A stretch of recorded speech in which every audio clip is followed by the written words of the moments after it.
If there is any such thing at all as intelligence and love and beauty, well, you found it in other people.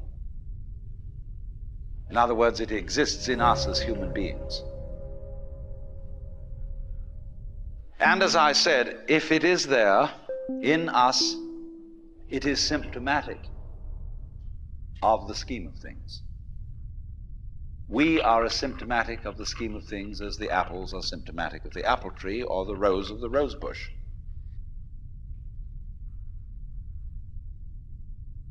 The earth is not a big rock infested with living organisms, any more than your skeleton is bones infested with cells. The earth is geological, yes, but this geological entity grows people. And our existence on the earth is a symptom of the solar system and its balances, as much as the solar system in turn is a symptom of our galaxy. And our galaxy in its turn is a symptom of the whole company of galaxies. Goodness only knows what that's in.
When, as a scientist, you describe the behavior of a living organism,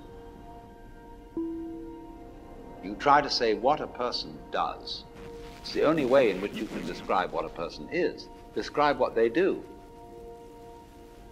Then you find out that in making this description, you cannot confine yourself to what happens inside the skin.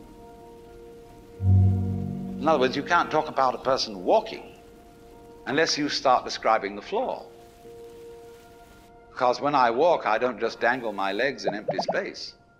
I move in relationship to a room. And so in order to describe what I'm doing when I'm walking, I have to describe the room. I have to describe the territory. So in describing my talking at the moment, I can't describe this just as a thing in itself, because I'm talking to you. And so what I'm doing at the moment is not completely described unless your being here is described also. So if that is necessary, if, in other words, in order to describe my behavior, I have to describe your behavior and the behavior of the environment, it means that we've really got one system of behavior. That what I am involves what you are. I don't know who I am unless I know who you are. And you don't know who you are unless you know who I am. In other words, we're not separate. We define each other. We're all backs and fronts to each other. We and our environment, and all of us and each other, are interdependent systems. We know who we are in terms of other people. We all lock together. And this is, again and again, the serious scientific description of how things happen. And any good scientist knows that what you call the external world is as much you as your own body.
Your skin doesn't separate you from the world. It's a bridge through which the external world flows into you, and you flow into it.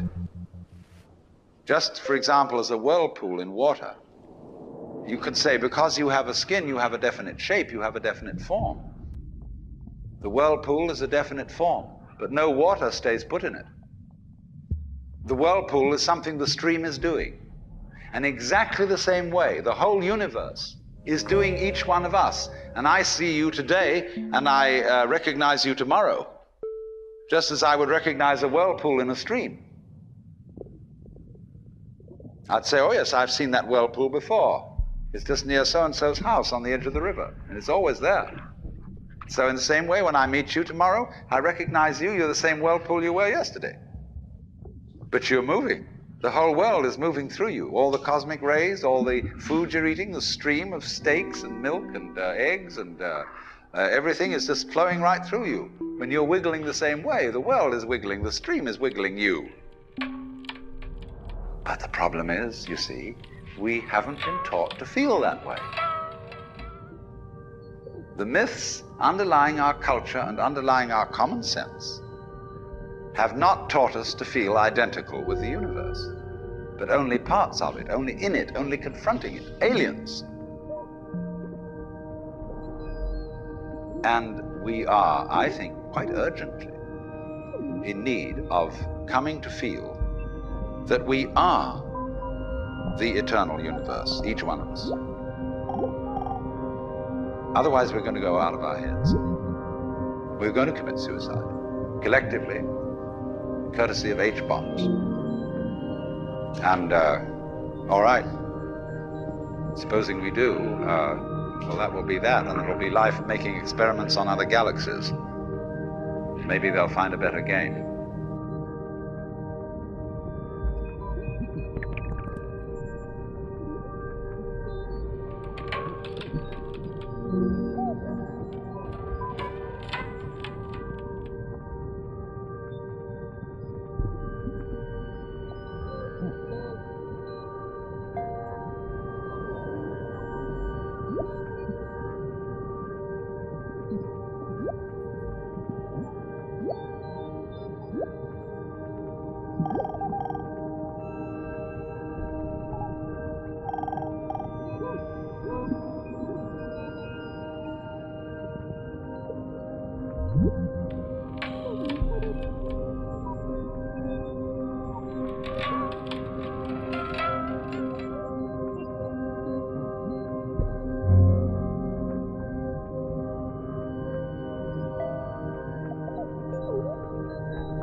I wonder if it's ever struck you how curious a thing it is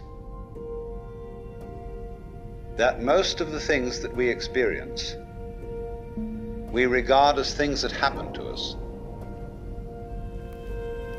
which we ourselves do not originate, which are events expressing some sort of power or activity that is external to ourselves.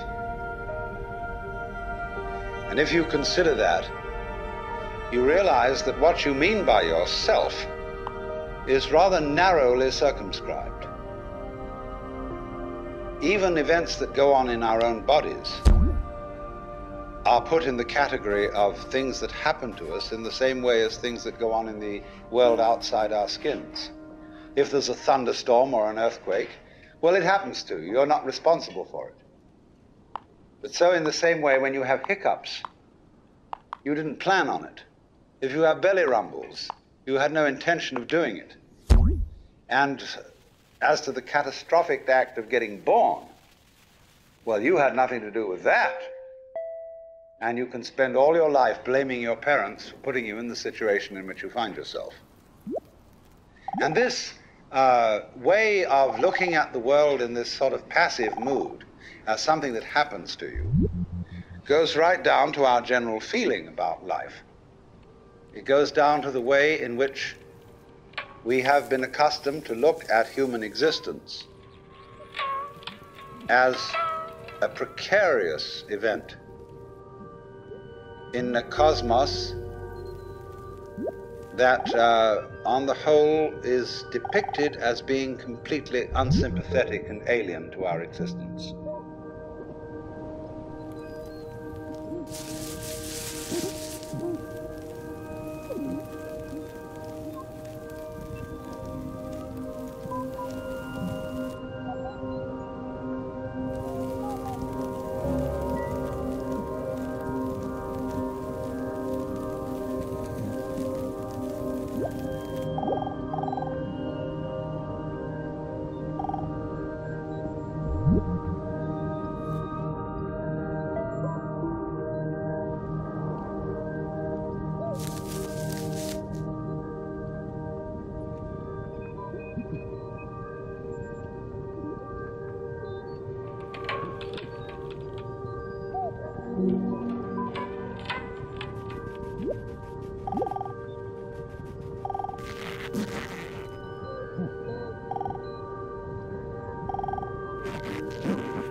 If you're reared with a 20th century, or shall we say an early 20th century common sense, which is based on the philosophy of science of the 19th century, you regard yourself as an accident, a biological accident, in a stupid universe, which is mechanical, but has no feelings.